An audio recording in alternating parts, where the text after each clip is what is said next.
100 घालण्यापेक्षा एकच घालावा. वरम मेको गुडी पुत्र नच मूर्ख शतान्यपी एकच चंद्र तमोहंती नच तारा गणोपीच. पुत्र भावाईसा म्हणला याचा दिलो तुझेला, याचा दिलो तुझेला, याचा दिलो तुझेला,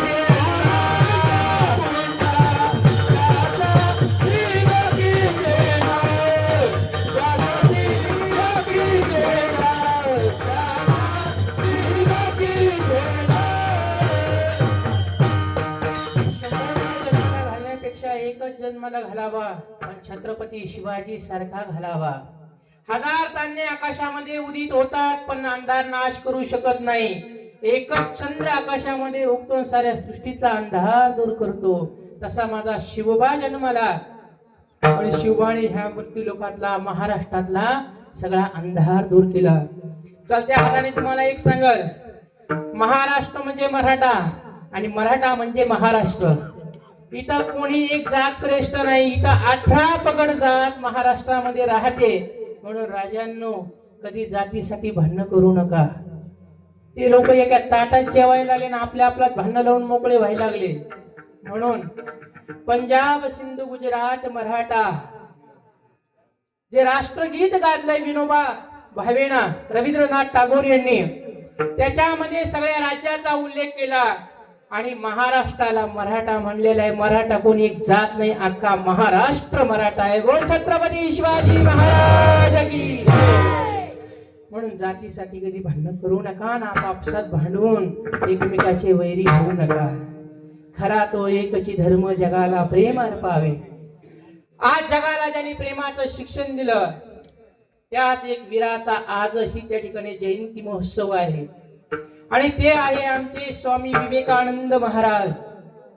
नरेंद्राचा स्वामी विवेकानंदापर्यंतचा प्रवास झाला आणि रामकृष्ण परमहंस या ठिकाणी दीक्षा घेतली, संन्यास दीक्षा घेतली आणि राष्ट्राचं कार्य करण्यासाठी संपूर्ण जीवन त्यांनी अर्पण केलं. कोणी? विवेकानंदाने. आणि तरुणाला उपदेश केला, हे महाराष्ट्रातल्या, भारतातल्या तरुणा, उठ आणि जागा हो.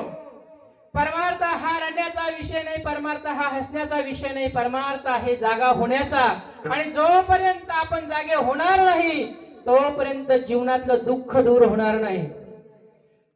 विवेकानंदाने सुंदर असं त्या ठिकाणी एक दिवस भगवंताच्या मंदिरामध्ये दर्शनाला निघाले. दर्शनाला जात असताना पायऱ्या चढू लागले. पायऱ्या चढता चढता काही माकड त्यांच्या मागे लागले, काही वानर त्यांच्या मागे लागले. घाबरले विवेकानंद आणि मंदिराच्या दिशेने पळू लागले. मंदिराच्या बाहेर एक साधू उभा होता, त्यांनी याला पळताना बघितलं आणि आवाज दिला, हे बा थांब, तिथं पळू नकोस. तुम्हाला बाबा हे वानर माझ्या मागे लागले. या वानरामध्ये क्षमता नाही, ते तुला घाबरू शकतील. तुझ्यामध्ये क्षमता आहे, वानर पळून लावायची. खोल श्वास घे, आत्मविश्वास जागृत कर आणि पाठीमाग फिर आणि ह्याच पळणाऱ्या वानराच्या मागे लाग.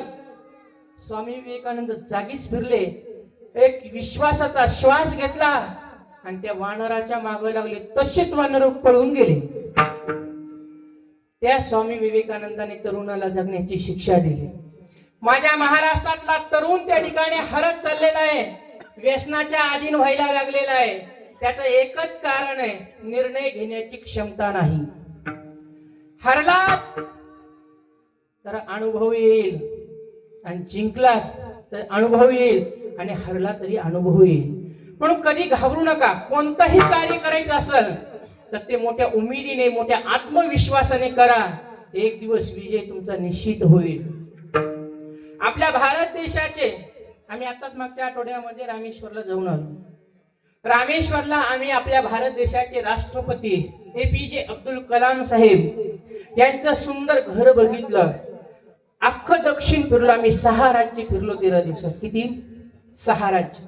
अनेक देवधर्म केले, पण मला जिथं शांती भेटली ना ते घर होतं APJ अब्दुल कलाम साहेबाचं. आणि तिथं गेल्यावर एक प्रेरणा मिळाली. आपल्या भारत देशाचा राष्ट्रपती ज्यांनी पदभूषण केलेलं आहे ते APJ अब्दुल कलाम 10वीच्या वर्गामध्ये जात असताना त्यांनी पूर्ण रामेश्वर मध्ये पेपर वाटलीचं काम केलेलं आहे.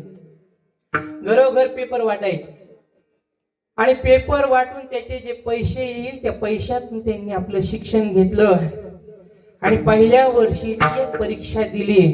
रिझल्ट आला आणि रिझल्ट मध्ये आलं तू नापास झालेला आहे.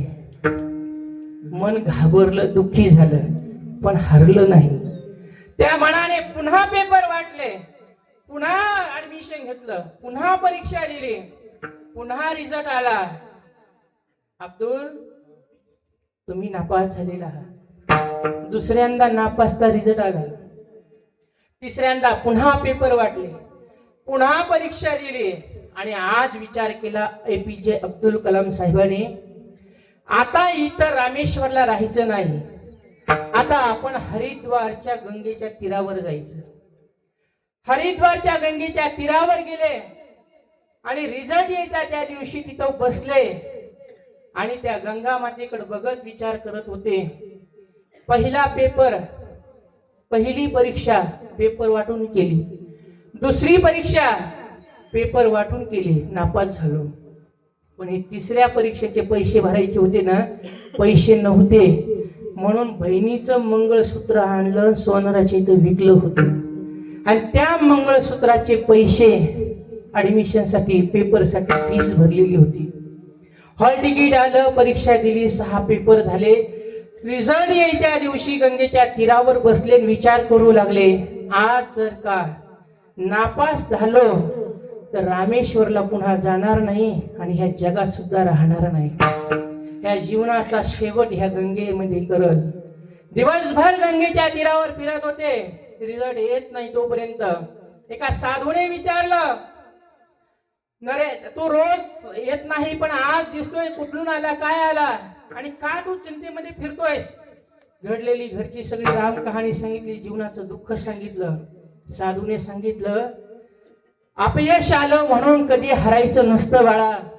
अपयश येत असतं आणि अपयश कोणाच्या जीवनात येत नसतं. ज्याला जीवनात देवाला यशस्वी करायचं त्याच्या जीवनात अपयश येत असतं. विठ्ठल विठ्ठल.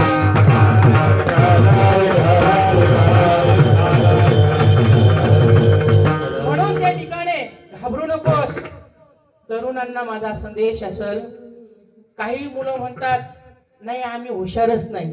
तू हुशार नाही त्याचं चांगलं कारण आहे, तुला हुशार होण्यासाठी संधी भेटली, हे कारण आहे. काही लोक मुलं म्हणतात आम्ही गरीब आहोत, आमच्याच्याने काहीच होणार नाही.